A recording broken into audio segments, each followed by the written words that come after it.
और अगर जाहिल दी ग्रेट पढ़ा लिखा कुरान सूरह फातिहा भी नहीं पढ़ना जानता है, अब पीर नहीं हो सकता। जो फासिक है वह पीर नहीं हो सकता, और जो जाहिल है वह पीर नहीं हो सकता।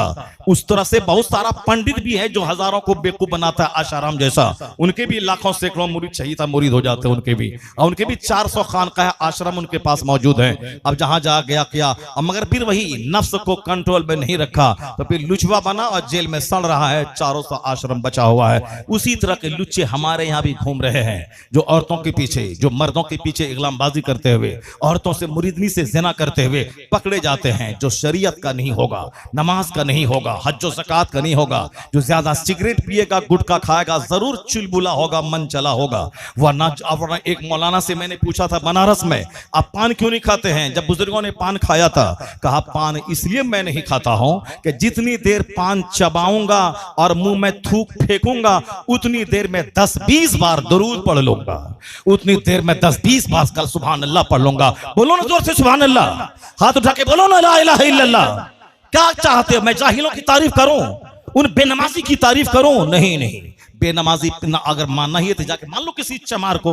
वरना अगर पीर शरीय हकीकत में कौन होता है? हकीकत वही होता है जो मोमिन कामिल हो और जो आलिम बाअमल हो, वही पीर होता है। आज जिस तरह मुफ्ती का कोर्स आजकल चला हुआ है, 2 साल 3 साल 4 साल 5 साल यह डिग्री है, मगर मुफ्ती बनने के लिए अलग से 2-4 साल कोर्स करने की कोई जरूरत नहीं है। जैसे एक आदमी हाफिज बना, पगड़ी सर पे नहीं लपेटी गई, मस्जिद में खड़ा हुआ पूरा कुरान सुना दिया, हाफिज है। कहीं से कोई सनद नहीं, कोई अरबी में तहरीर राइटिंग नहीं, कोई पगड़ी नहीं, कोई जलसा नहीं, कुरान सुना दिया, हाफिज कुरान है। हाफिज कुरान है बगैर सनद के। कोई मौल साहब इब्तदाई दर्जे से लेकर आखिर तक किताब पढ़ लिया, कोई सनद, कोई पगड़ी, कोई कागज नहीं, सर्टिफिकेट नहीं, मौलाना है वो। जब मौलाना जो है वही मुफ्ती है। आला हजरत 14 साल में आलिम बने, और उसी दिन एक मसले रज़ात पर उन्होंने फतवा लिखा जो मदीने से आया था। बाप ने देखा, बाप अपने जमाने के 10 टॉप मुफ्तियों में एक थे, उन्होंने जब फतवा देखा तबीयत खुश हो गई। उसी दिन फतवा लिखने की इजाजत आला हजरत को उनके बाप ने अता फरमा दी। यानी एक ही, कोई ट्रेनिंग नहीं 2 साल 10 साल की। मगर आजकल चूंकि मौलाना को भी सनद चाहिए, मुफ्ती की भी सनद चाहिए, सनद की बातें लोग करने लगता है। क्या मुफ्ती होने के लिए सनद जरूरी है? मुफ्ती होने के लिए इल्म जरूरी है। आला हजरत ने एक दिन भी अपने बाप के पास फतवा की मश्क नहीं की, बाप से किताबें पढ़ी हैं उन्होंने। अब फतवा का जवाब लिखा, बाप ने देखा, फौरी बाजार से मोहर मंगवा के मुफ्ती अहमद रजा खान के नाम से मोहर बाप ने बनवा दी, जो हिंदुस्तान के 10 टॉप मुफ्तियों में थे, उन्होंने दी। उस दिन से जब हाथ में कलम आया, इंतकाल के दिन तक फतवे का जवाब आप देते रहे। हिंदुस्तान का आलमुल उलमा, जबरदस्त आलिम, लाखों आलिमों का सरदार। कोई दूसरा 2 साल में मुफ्ती बनता है, कोई 4 साल में मुफ्ती बनता है, फिर भी जुज़ियात पे नजर नहीं रहती है, वह सिर्फ नाकिल मुफ्ती बनता है। मुजतहिद मुफ्ती वो आला हजरत हैं जो एक फतवा लिखने के बाद बन जाते हैं। इसी तरह दूसरे जो 4 साल में ट्रेनिंग ले वो हजरत हैं, और जो एक फतवा का जवाब दे 1 घंटे में हिंदुस्तान का सबसे बड़ा मुफ्ती बने, उसे आला हजरत बोला जाता है। वो आला हजरत है जो एक फतवे का जवाब दिया, और इतने बड़े मुफ्ती के फिर दुनिया का कोई दूसरा मुफ्ती उनसे आंख नहीं लड़ा सका, जिनकी तहकीक बिल्कुल आंख लास्ट फाइनल स्पीच बन गई। इतने जबरदस्त आलिम दीन, आलिम बनने बातें बहुत फैल जाएंगी हमारी। सिर्फ एक पॉइंट, गौसे आजम सारे वलियों के सरदार, और क़यामत तक नाइबे गौस वही होगा जो गौसे आजम के पैटर्न पे अमल करेगा, वही गौसे आजम का नाइब होगा। और वो उसी वली, वो वली हजारों सैकड़ों वलियों के सरदार होंगे। उसी को कुतुबुल इरशाद बोला जाता है।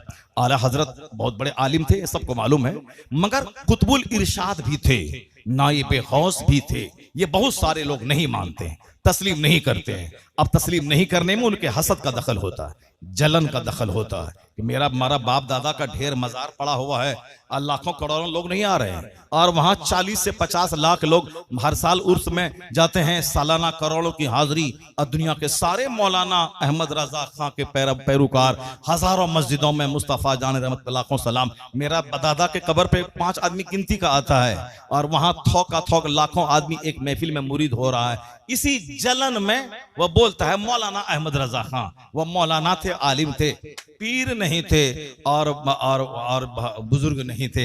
ये हसद में, जलन में लोग बोलते हैं। जैसे हम लोग, हमारे मदरसे के बहुत सारे टीचर होते हैं, अगर हम लोग कुछ किताब लिखते हैं 2 4 5, तो अगर बोलते हैं मैंने किताब लिखी तो पूरे कलियाचक में चर्चा मेरा हो जाएगा, बहुत बड़ा मौलाना है, किताब लिखता है, बड़ा अच्छा राइटर है ये साहब। दूसरा हमारा मौलवी जिसको पचता नहीं है कि लोग मेरी तारीफ करें, वो क्या बोलता है, नहीं वो दम नहीं है जो अल्लामा अरशदुल कादरी की तहरीर में दम था। बदतमीज कहीं का, ये बोला कब है कि हम अल्लामा से बेहतर हैं? ये बोला कहाँ कि हम अल्लामा से बेहतर हैं? एक बार हम तकरीर करने बंबई में गए, कहा नहीं कमरुज़्ज़मा खान आज़मी की तकरीर वो तकरीर होती है, उबैदुल्ला खान आज़मी की तकरीर होती है। अरे बदतमीज, मैंने बोला कब कि मैं साहब कमरुज़्ज़मा खान आज़मी से सुपीरियर मुक़र्रिर हूँ? वो लोग तो हमारे लिए आइडियल हैं, वो लोग तो हमारी उम्र 50 है, उनकी उम्र 90 साल हो रही है, वो हमारे से 40 साल के बड़े लोग हैं। अब फिर अगर मैं बोलूँ कि मैं उनसे अच्छा बोलता हूँ, तब ना तुम कोई दलील दो कि नहीं साहब उसमें ये क्वालिटी है, आप में ये क्वालिटी है। जब मैं बोलता ही नहीं कि कोई कंपैरिजन, कोई मुकाबला ही नहीं है, फिर क्यों वो हसद है दिल का? क्योंकि 10 आदमी पूछ रहे हैं, 10 आदमी बुला रहे हैं, 10 आदमी उनका बात सुन रहे हैं, 1000 2000 आदमी सुन रहे, तो ये उनको मतली होती है, अच्छा नहीं लगता है। तो उसको कैसे बोलेगा कि आपका नाम क्यों हो रहा है, क्यों चर्चा हो रहा है, क्यों प्रोग्राम हो रहा है, क्यों पोस्टर में नाम छप रहा है? तो इसीलिए उस बात को जो मतली है, उस मतली को निकालने के लिए अब बड़े का नाम लेते हैं कि कहाँ कमरुज़्ज़मा खान आज़मी, कहाँ नज़ामी मियाँ, कहाँ अबुल वफ़ा फसीह गाज़ीपुरी, कहाँ फला फला मुहद्दिस आज़म हिंद, और कहाँ वो मतली को निकालने के लिए वो होता है। वरना मदरसे में 10 मुदर्रिस हैं, कोई फारसी की पहली पढ़ाता है, कोई काफिया पढ़ाता है, कोई साहब शरह ख़या पढ़ाता है, कोई मुल्ला हसन पढ़ाता है, कोई काजी खां पढ़ाता है, कोई हम्दुल्ला पढ़ाता है, कोई बुखारी पढ़ाता है। सब अलग अलग हैं, सबके पास अलग अलग इल्म है। कोई मंतिक के माहिर हैं, कोई सर्फ के माहिर हैं, कोई अरबी अदब के माहिर हैं, कोई साहब ग्रामर के कवायद के माहिर हैं, कोई इल्म जफर नहीं जानता है, कोई इल्म जफर जानता है, कोई तकसीर नहीं जानता है, कोई जानता है, कोई इल्म मंतिक फलसफा जानता है, कोई नहीं जानता है। सबके पास अलग अलग, कोई अरबी अदब का माहिर है, कोई नहव का माहिर है, सबके पास अलग अलग क्वालिटी है। अगर किसी के पास कोई क्वालिटी नहीं भी हो, एक मोमिन होने के नाते उनकी इज्जत करना चाहिए, सलाम में पहल करना चाहिए, और मोमिन होने के नाते उन पर बेइज्जती के जुमले अगर कोई बोल रहा है तो उसकी सफाई देनी चाहिए। मोमिन के ऐप पर कोई पर्दा डाल देगा तो अल्लाह क़यामत के दिन उसके ऐप पर पर्दा डालेगा। मोमिन पे बेइज्जती हो रही, उसकी बेइज्जती के लिए कोई ढाल बनेगा, अल्लाह ताला उसके चेहरे को जहन्नम की आग से क़यामत के दिन फेर देगा, जन्नत में जगह अता फरमाएगा। अब सलाम में नेकी मिलती है, करने की सलाम करने वाले को 90 नेकी, जवाब देने वाले को 10 मिलता है। अब कोई आज सलाम करने में पहल करना चाहिए तो ढेर नेकी हमको मिल जाए। यानी अपनी नेकी पे नजर रखनी चाहिए, न कि दूसरों के ऐप पे नजर रखनी चाहिए। अब जरा गौर से सुनिए, सरकार आला हजरत फाजिल बरेलवी से जिसको चिढ़ है कि वो साहब वली नहीं थे, बस 2-3 बातें मैं कहता हूं, गौर से सुन लें। गौसे आजम वलियों के सरदार का नाम है। कयामत तक कोई वली नहीं बनेगा जब तक कि गौसे आजम की मोहर उस पे न लग जाए। ये विलायत की दुनिया की बात है, और गौसे आजम का नाइफ वह होगा जिसमें गौसे आजम की क्वालिटी मौजूद हो। गौसे आजम अपने जमाने के जबरदस्त आलिम दीन थे, यानी इतने बड़े आलिम के 100 मौलवी मिल के आया था गौसे आजम का टेस्ट लेने के लिए कि गौसे आजम की इज्जत हो रही, बादशाह इज्जत दे रहा, सारा समाज इज्जत दे रहा, दूर दराज से चल के लोग इनके पास पढ़ने आ रहे हैं। इसलिए गौसे आजम की इज्जत घटाने के लिए 100 मौलवी 100 सवाल बनाया और गौसे पाक की महफिल में आ गया। गौसे आजम सिर्फ खालिस सूखा मौलवी नहीं थे, वो 18 साल की उम्र में ईरान से चल के बगदाद आए थे। 100 से ज्यादा आलिमों के दरवाजे पे जाके रात रात भर चराग की रोशनी में आंख जला जला के पहले जाहिरी किताब पढ़े, आलिम बने, हाफिज बने, कारी बने, मुफ्ती बने, यानी जितने जाहिरी उलूम हैं सब पर दस्तरस हासिल की। सूखा आलिम होगा, अमल नहीं होगा, उनकी तकरीर से फितना फैलेगा, उनके वजूद से फितना फैलेगा। पहले जमाने में लोग पढ़ते थे, फिर किसी अल्लाह वाले की सोहबत में रह के जो इस्लाम किताब में पढ़ा है उसी को प्रैक्टिकल में वो पढ़ा करते थे, प्रैक्टिकल में उनकी सोहबत में रह करके। जैसे मखदूम अलाउल हक पंडवी बंगाल के बुजुर्ग हैं, इनकी सोहबत में ईरान का बादशाह सिमना का हुजूर मखदूम अशरफ जहांगीर सिमनानी तख्ते बादशाह छोड़कर यहाँ आ गए, फकीरी इख्तियार की, खानकाहों में झाड़ू लगाना, खानकाहों में लंगर का खाना बनाना, आने वाले मेहमान की खिदमत करना। मुर्शिद की खिदमत करने लगे। बादशाह सिमना के बादशाह थे। एक कुर्सी की खातिर आदमी ईमान बेच डालता है और जन्नत की खातिर सारी बादशाहत को छोड़ने वाला मखदूम बंगाल को फख्र हासिल है कि बादशाहत एक कुर्सी की खातिर ईमान आज कदम कदम पे लोग बेच देते हैं। अब बादशाहत को ठोकर मार दी ईमान बचाने के लिए, तसव्वुफ हासिल का इल्म हासिल करने के लिए चले आए इस फकीर की जमीन पे बंगाल। यहां रह के कुंदन बने, फिर इन्हें आदमी बना के भेजा, जाओ फैजाबाद इलाके में। वहां गए, पंडितों से मुनाजरा किया, उनका सारा गुरूर तोड़ा, इस्लाम की हक्कानियत को चमकाया। वहाबियत की कमर तोड़ने वाला, सफर में हसर में 30-40 साल रहे, एक वक्त की नमाज नहीं छोड़ने वाला, तकवा परहेजगारी का इमाम, अपने जमाने का नाइब गौसे आजम, उनका बेटा मुफ्ती आजम हिंद भी हुए। वहां बरेली का एक नवाब राहत जान गौसे आजम के नाइब के हाथों मुरीद होना चाहता था। उसी पैसा वाला था, तलाश में बगदाद चला गया। आज से 50-60-70 साल पहले बगदाद में फिरता रहा, कोई मिले गौसे आजम का नाइब जिनको देखूं तो गौस याद आए। एक गोरा चेहरा वाला मिला, सोचा कि मुरीद हो जाओ, फिर मोहब्बत को तूफान थम गया, नहीं मुरीद हुआ। ख्वाब में तकदीर जगी, जब बेचैनी हद से बढ़ती है तब तकदीर जागती है। जब आदमी में अंदर से हकीकी शौक जागता है, पहले होगा कि नहीं होगा, देंगे होगा कि नहीं होगा, आगे पीछे वाले को कुछ नहीं मिलता है। जो दिल से फरीफ्ता हो जाता है, जो दिल से सच्ची मोहब्बत करता है, उसी की तकदीर जागती है। ख्वाब में आका आते हैं, यहाँ आगे पीछे करने वाले के ख्वाब में नहीं आते हैं। जो अंदर दिल से शैदा हो जाए, उन्हें जाना, उन्हें माना, न रखा गैर से काम, तब उनके ख्वाब में मुस्तफा आते हैं, अल्लाह के महबूबीन आते हैं। जब बेचैनी हद से बढ़ी, रोने लगे और अंदर से निढाल हो गए कि नाइब गौस कहां मिलेगा, गौसे आजम का दीदार नसीब हुआ। नवाब राहत जान ने देखा गौसे आजम है, उनके पीछे आला हजरत हैं, उनके पीछे मुफ्ती आजम हिंद है। लपक के पूछा सरकार गौसे हुजूर, इस वक्त आपका दुनिया में नाइब कौन है? कहा तेरे ही शहर बरेली में मुस्तफा रजा मेरा जानशी है। कहा कौन? तू दिखाया मुफ्ती आजम हिंद की तरफ, ये तेरे मेरे जानशी हैं। ख्वाब से बेदार हुआ, मुसर्रत के मारे झूम रहा था, जल्दी से बगदाद से वापस लौटा, इंडिया आया, सारा सामान घर में फेंका और मोहल्ला सौदागरान गया। वहां मुफ्ती आजम हिंद, जिनका इल्म लाजवाब, जिनका फतवा लाजवाब, जिनकी तसनीफ लाजवाब, जिनका तकवा लाजवाब, जिनके 1.5 करोड़ से ज्यादा मुरीद अपने अहद में मरजउल उलमा थे, वो लाजवाब। गौसे आजम का नाइब होने के लिए अपने अहद का सबसे बड़ा पीर होना जरूरी है, सबसे ज्यादा लोग उससे वाबस्ता हो। गौसे आजम सबसे बड़े पीर, तो जो उसका नाइब होगा वह 2, 4, 10, 20 को मुरीद नहीं करेगा, करोड़ों की तादाद में थोक का थोक आदमी उससे मुरीद होगा। तो मुफ्ती आजम हिंद के 1.5 करोड़ कमोबेश मुरीद, वो नवाब घर में सामान फेंका और दौड़ा हुआ बरेली के मोहल्ला सौदागरान पहुंचा। मुफ्ती आजम हिंद बैठे हुए थे, नवाब का चेहरा देखा, मुस्कुराने लगे, कहने लगे कहिए नवाब राहत जान साहब, कहां कहां घूमे, क्या क्या देखा, कहां कहां घूमे, क्या क्या देखा? कहा हुजूर जहां घूमना था घूम लिया, जो देखना था देख लिया, अब हाथ बढ़ाइए अपनी गुलामी में दाखिल फरमा लीजिए। अल्लाह ने आला हजरत की फैमिली को वो नेमतों से नवाजा है कि उनका बेटा नाइब गौसे आजम, और अभी 2 साल पहले एक नाइब वहां इंतकाल किया है, अपने जमाने का सबसे बड़ा आलिम, जहां 1 घंटे तक 1000 आलिम किसी मसले पर सर धुनते रहे और मुस्कुराते हुए चुटकी में उस मसले का हल जो कर दें, उसी का नाम ताजुल शरिया अख्तर रजा का अजहरी है। अशरफिया का सेमिनार गवाह है, सैकड़ों मुफ्ती जिसका जुजिया ढूंढ न सकते थे, ऐसा लगता था 14 साला फिक़ह की किताबों के सारे औराक अख्तर रजा का अजहरी की निगाहों के सामने मौजूद है। फ़िक़ही काउंसिल सेमिनार गवाह है, अपने जमाने का सबसे बड़ा पीर, अपने जमाने के आलिमों में 90% आलिम जिनसे मुरीद हों। 1000 जाहिल इबादतगार पर एक आलिम भारी होता है। फ़क़ीहुन वाहिदुन अशद्दु अला शैतान मिन अल्फ़ आबिद, और जहां कई लाख उलमा जिनसे मुरीद हों, उसका क्या जवाब होगा? ताजुल शरिया अपने जमाने के मरजउल उलमा, जिनके मुरीदों की तादाद 5 से लेके 10 करोड़ की तादाद दुनिया में है। इल्म ऐसा कैसा आलिम कोई देखा न गया, खिताब ऐसा ऐसा खतीब कोई देखा न गया, दरसे बुखारी ऐसा दरसे बुखारी देने वाला शेखुल हदीस देखा नहीं गया। जबरदस्त मुसन्निफ, जबरदस्त मुकर्रिर, जबरदस्त मुदर्रिस, जबरदस्त पीर, ये चारों क्वालिटी ताजुल शरिया में मौजूद थी। इसलिए लोग कहते हैं इस अहद का गौस का नाइब अगर कोई है तो अख्तर रजा का अजहरी की जाते गिरामी है। उस खानदान के बारे में आया है कि दूसरे खानदानों को, किसी को दौलत मिली, किसी को राजनीति मिली, किसी को एक्टिंग मिली, किसी को क्रिकेट मिला, किसी को फुटबॉल मिला, किसी को साहब गीत मिले, किसी को शायरी मिली, किसी को कोई दूसरी कला मिली। और जो खानदान इश्क रिसालत के लिए हिंदुस्तान में मशहूर है, उसी खानदान का नाम खानदान आला हजरत है।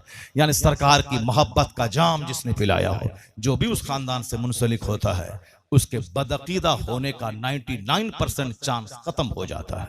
अगर कोई आला हजरत किससे अगर बुग़्ज़ रखता हो, बहुत हद तक मुमकिन है कि या तो वहाबी, नजदे, राफिजी, कादियानी हो जाए, या फिर वो अगर ज्यादा वो अहले बैत की मोहब्बत का ढोंग रचाता है तो राफिजी और शिया हो जाए। राफिजी होना ये भी गुमराही और इस्लाम से निकल जाना है, कादियानी, वहाबी, नजदी होना ये भी इस्लाम से निकल जाना है। इस दौर में सच्चे मुस्लिम की पहचान है वह जो मसलक के आला हजरत से वाबस्ता रहता है। अगर कोई बोले कि मैं अल्लाह को मानता हूँ, सवाल होगा रसूलुल्लाह के बारे में तेरा क्या अकीदा है? बोलेगा वही जो सबका अकीदा है, कुरान हदीस का अकीदा है। फिर होगा सहाबा के बारे में क्या कहता है? चूंकि अल्लाह रसूल को मानना है, सहाबा को गाली देना है, सहाबा को मानना है, अहले बैत को गाली देना है। तो अब इस तरह से इस जमाने में परफेक्ट परिभाषा एक जुमले में सही मसलक की तर्जमानी कैसे होगी?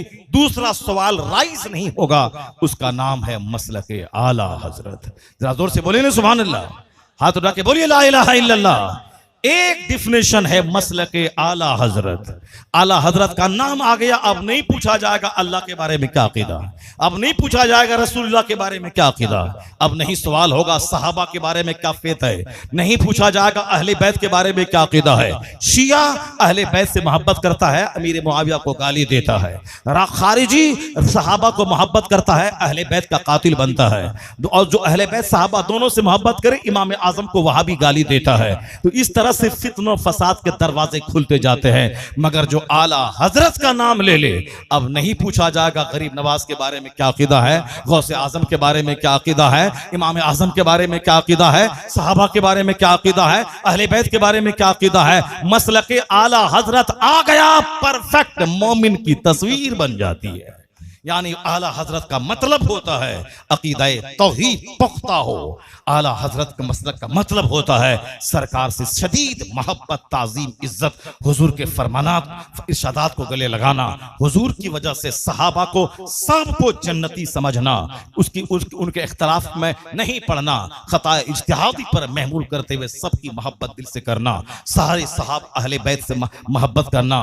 इमाम आजम सारे मुहक्किकीन के इमाम है, सबसे ज्यादा सुथरा और मसलक उनका है। उसी मसलक इमाम आजम की तर्जमानी इस दौर में मसलक आला हजरत कर रहा है। गरीब गौसे आजम जबरदस्त वली, उनके बाद गरीब नवाज हैं हिंदुस्तान के, और गौसे आजम सारी दुनिया के वलियों के सरदार। मैं कुछ आदमी बोलता है कि गरीब नवाज गौसे आजम से भी बड़े हैं। इस तरह के फितने कदम कदम पे आएंगे।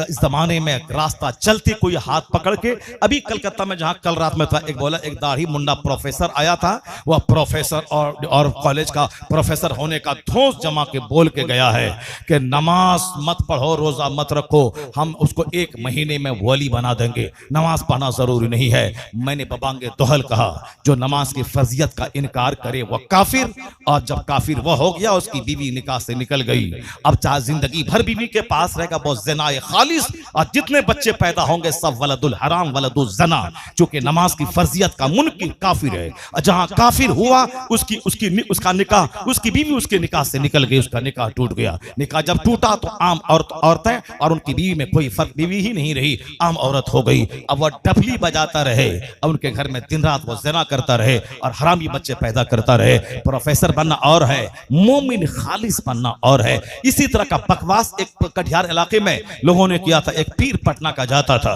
बोला रोजा क्यों रखता है, मत छोड़, मुझसे मुझको मुरीद हुआ, मैं जन्नत लेके जाऊंगा। क्यों नमाज पढ़ता है, जुमा की नमाज छोड़वा दी, रमजान का रोजा छोड़वा दिया, मैं तेरा पीर हूं, मैं जन्नत ले जाऊंगा। ऐसे ढोंगियों को कत्ल कर देना चाहिए, ऐसे ढोंगियों के मुंह पे पेशाब करके थूक देना चाहिए। और अगर वह इस तरह जो शरीयत का मजाक उड़ाए, वह जालिम, वह तहरिया, वह यहूदियों का काम करता है, वह नसरानी का काम करता है, वह मुशरिकों का एजेंट है। आज दुनिया में इस तरह की नापाक तहरीकें काम करती रही, मगर मस्जिद जिंदा रही, जुमा का खिताब जिंदा है, यह मदरसा जिंदा है, मदरसे की चटाई चटाई जिंदा है, हिंदुस्तान में जलसे जिंदा है, सीरत का जलसा जिंदा है, ईद मिलादुन नबी का जुलूस जिंदा है। ये चूठी काटने वाला, नमाज रोजे का मुनकिर, या दहरिया, ये काफिर पीर का लिबास पहनकर आला हजरत को चोरी छुपे गाली दे देकर उनसे जुड़े हुए लोगों को मोड़ने का काम 100 साल से कर रहा है। मगर यह चोर गली में आता है, 10 दिन रहता है और चला जाता है।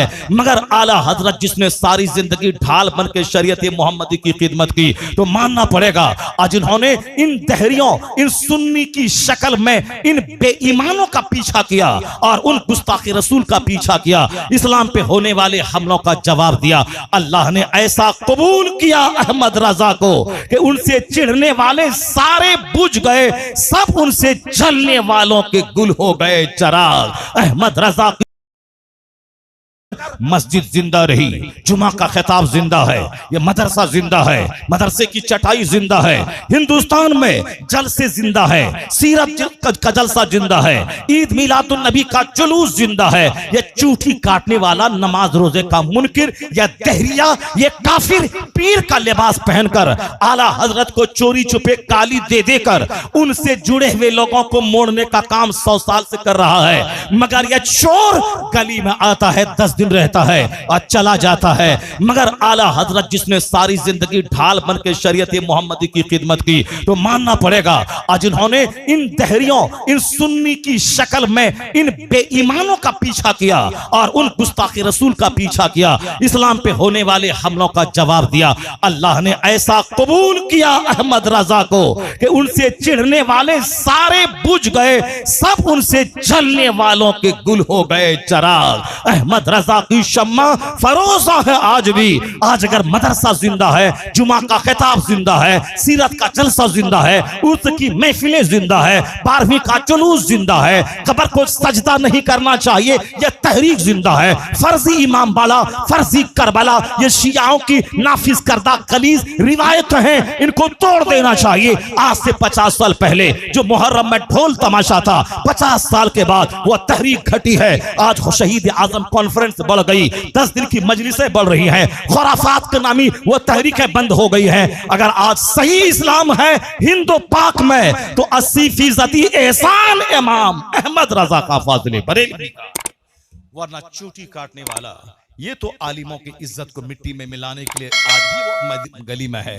मगर फतवा आलिम का, जुमा का खिताब आलिम का, ईदैन की तकरीर आलिम की, कभी हुकूमत से बात करनी पड़े फतवा किताब आलिम की, निकाह का खुतबा आलिम का, मदरसे में दरसे बुखारी आलिम दे, जनाजा आलिम पढ़ाए, निकाह आलिम पढ़ाए, ईदैन का खुतबा आलिम दे। ये चूटी काटने वाला खा खा के तोन ऊंचा करे, सिगरेट पिए, गुटखा खाएं, गरीब रिक्शा चालक का नजराना लेके अपनी बेटी को जीन्स पहनाएं और अपने बेटे को दाढ़ी मुंडवा के कॉलेज में पढ़ाएं, वो ये काम करते रहे, आला हजरत से पंगा न ले। आला हजरत की किताब, 1000 किताबें आज जिंदा है, जब तक ये किताब रहेगी उस वक्त तक रजा का टंका बजता रहेगा। लोग कहते हैं उनका नाम क्यों? आला हजरत ने हथियार दिया है दुश्मनों से लड़ने के लिए। मुनाजरा इल्मे गैब पे अमेरिका में होगा, किताब अहमद रजा की बरेली से जाएगी, मुनाजरा नूरानियत पे श्रीलंका में होगा, किताब अहमद रजा की जाएगी, मुनाजरा इंडोनेशिया में होगा, किताब अहमद रजा की जाएगी। जब तक अहमद रजा की किताब हथियार बन के रहेगी और इस हथियार से हम मुनाजरा जीतते रहेंगे, तो जिनका हथियार मेरा मुनाजरा जितवाए तो डंका किसका बजेगा? उसी का बजेगा जिनके हथियार से जंग को जीता जाएगा। सुभान अल्लाह, सुभान अल्लाह। इसलिए आला हजरत की तहरीक आज जिंदा है। बातें बहुत सारी कहनी थी आला हजरत के, वो एक जो बात मैंने बीच में उठाई थी, तर्क दुनिया वाली बात, आला हजरत ने एक दिन भी दुनिया की खातिर कदम नहीं बढ़ाया। यह बात उस वक्त आई थी जब गांधी जी का चर्चा पूरे भारत में था। वो आला हजरत से मिलने के लिए बरेली शरीफ में मौजूद थे, कहा कि बस मिल लें आला हजरत से। आला हजरत ने कहा कि मैं उनसे मिलूंगा तो क्या मिलेगा, क्यों मिलूंगा, का दुनिया का क्या फायदा होगा और आखिरत का क्या फायदा होगा। आखिरत का तो कोई फायदा है नहीं, चूंकि वो मुसलमान नहीं है, आलिम नहीं है, मुझसे क्या बात करेगा वो। अब रही गई बात दुनिया की कि उससे मिल लीजिए, मुलाकात कर लीजिए, मुलाकात कर लीजिएगा तो वो हिंदुस्तान का राष्ट्रपिता है, अब अंग्रेज भागने वाला है और फिर ये इसी का हिंदुस्तान होगा, राष्ट्रपिता कहला रहे हैं। हर मस्जिदों में ये वहाबी देवबंदी गांधी जी को लिए फिर रहे थे, उनसे तकरीर करवा रहे थे, जबकि मुशरिक को मस्जिद में नहीं ले जाना चाहिए। आलात के पास जब बात आई तो कहा कि दीन का तो फायदा है नहीं, चूंकि वो आलिम नहीं, मुझसे क्या बात करेगा। अब रही बात दुनिया की, तो आला हजरत ने कहा जितने लोग मेरे पास हैं आसपास, वह मुझे बता दें कि मैं एक दिन भी दुनिया के लिए मैंने कदम बढ़ाया है कहीं भी। वो नानपारा का नवाब का कसीदा लिखने किसी ने बोला तो आपने कहा कि मैं गधा हूं अपने करीम का, मेरा दीन क्या मेरा दीन पारा है ना नहीं, उन्होंने कह दिया। साहब गांधी जी जब आए तो कहा कि मुझे दुनिया तो चाहिए नहीं, मैं तो एक दिन भी दुनिया के लिए कदम बढ़ा के दुकान में नहीं बैठा हूं, तो फिर मैं क्यों गांधी जी से मिलके कोई दुनिया का पोस्ट, कोई ओहदा या कोई नौकरी या कोई और फायदा हासिल करूं, इसलिए मैं नहीं मिलना चाहता। यही फर्क है रजा के खानदान में और दूसरों के खानदान में। गांधी मिलने आया, आला हजरत ने मुलाकात नहीं की। इंदिरा आई, मुफ्ती आजम हिंद ने मुलाकात नहीं की। 7 घंटे तक नरसिम्हा राव बरेली में बैठा रहा, ताजुश शरिया से मिलना चाहा। ताजुश शरिया ने बोला बाप दादाओं से जो दीन की खिदमत की जिम्मेदारी मेरे सर पे है, उसी के अदा करने से फुर्सत नहीं है कि मैं किसी वजीर आजम से मुलाकात करूं। मुलाकात नहीं की, 7 घंटे तक रहा। कौन है इस दौर में वो आज मुखिया के पास सेल्फी लेने वाला, थोड़ा सा छोटा मोटा नेता के पास बैठ के 10 कदम चलने वाला, सेल्फी लेके दूसरों को दिखलाने वाला, वो बड़ा बनना चाहता है। जो बिक रहा हो कदम कदम पे, वो रजा का खानदान है जो न इंदिरा के सामने झुका, न गांधी के सामने बिका, न नरसिम्हा राव के सामने बिका। वो कौन है जो इस जमाने में गौसे आजम की याद ताजा कर गया हो। दुनिया आ रही है, दुनिया को तर्क किया हो, उसी खानदान का नाम है खानदान आला हजरत, उसी का नाम है इस दौर का नाइब गौसे आजम अख्तर रजा का अजहरी ताजो शरिया। शरीयत चाहिए तो उस दरवाजे पे आइए, मसलक के हक चाहिए उस आस्थाने से जुड़िए। ये झोला झंकड़ झार वाला जिस तरह कुकुर मुत्ते की तरह जो गली गली घूम रहे हैं, पीर पीर पीर पीर, ये क्या जाने। पीर बनने के लिए तो 25 साल तक जो की रोटी खानी पड़ती है, उसे इल्म हासिल करना पड़ता है, रात रात भर जाग करके इल्म हासिल करना पड़ता है, 3-3 हजार बार डेली दरूद पढ़ना पड़ता है, 3-3 रकात नमाज नफल पढ़ना पड़ता है। और फिर आलिम वो नफल नहीं पढ़े, रात भर जुर्फ न पढ़े, सिर्फ 1 घंटा रात में बच्चे को दर्स दे दे और दूसरा आदमी 1000 रकात नमाज नफल रात भर पढ़े, उससे बेहतर उस आलिम का 1 घंटा बच्चों को दर्स दे देना है। सुभान अल्लाह। आया है किताब में तदारुसुल इल्म साअतम मिनल लैल खैरुम मिन इहया। मिशकात शरीफ में मौजूद है कि थोड़ी देर रात में इल्म दीन सीखना सिखा देना रात भर की शब बेदारी से बेहतर है। सुबह सवेरे जो फजर की नमाज पढ़े, मन सल्ला सलातल फज्र सुम्मा क़रा बाब मिनल इल्म खैरुम मिन अल्फ रका। ये देखिए ट्रेन छूट जाएगी हमारी। यानी जो फजर की नमाज पढ़ने के बाद 1 चैप्टर दिन का पढ़ ले तो 1000 रकात नमाज नफल पढ़ने से यह काम बेहतर है। आलिमों फाजिलो अब मुबारकबादी के मुस्तहिक हो। 1 करोड़ रुपया कमा के कोई डीएम बने और तुम सिर्फ 10,000 कमा के मदरसे में रह के बच्चों को दिन सिखलाओ, तेरा मुकाबला ना कोई डीएम करेगा, ना कोई मिनिस्टर करेगा, ना कोई जमींदार करेगा। हाँ, अगर सब्र है तो फिर तुम बादशाह हो, दुनियादार भी तेरा मुकाबला नहीं कर पाएगा। उसके पास 1 खरब रुपया है, वो जमींदार है, तुम्हारे पास कुरान हदीस का इल्म है, तुम नाइबे रसूल हो। सुभान अल्लाह, जो सबसे बड़ा मनसब है। सब्र अगर है तो इनसे बड़ा बादशाह कोई नहीं है, और अगर सब्र नहीं है तो इनसे बड़ा भिखारी कोई नहीं है। दुनिया भी नहीं है और फिर वो मनसब भी नहीं है, इसीलिए से मारे मारे फिरेंगे, कुछ भी नहीं मिलेगा। सब्र और कनात और दीनदारी, नमाजों की पाबंदी और जो मामूली तनख्वाह वही उसके लिए बहुत है। फिर तो उनके पांव की धूल सोने के मकान में रहने वाला अरबपति भी नहीं है, क्योंकि यह नाइबे रसूल है।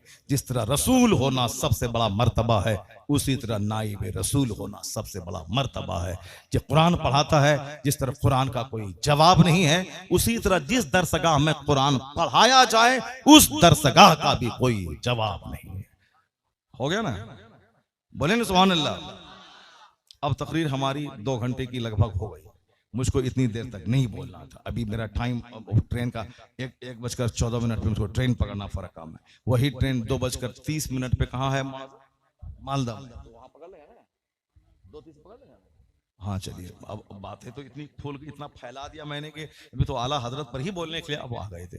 अभी तो 2-3 पॉइंट ही मैंने बोला आला हजरत पर, अभी तो बहुत सारी बातें थी, मगर चूंकि मेरे नज़दीक आला हजरत की करामत बयान करना उतनी ज़रूरी चीज़ नहीं है।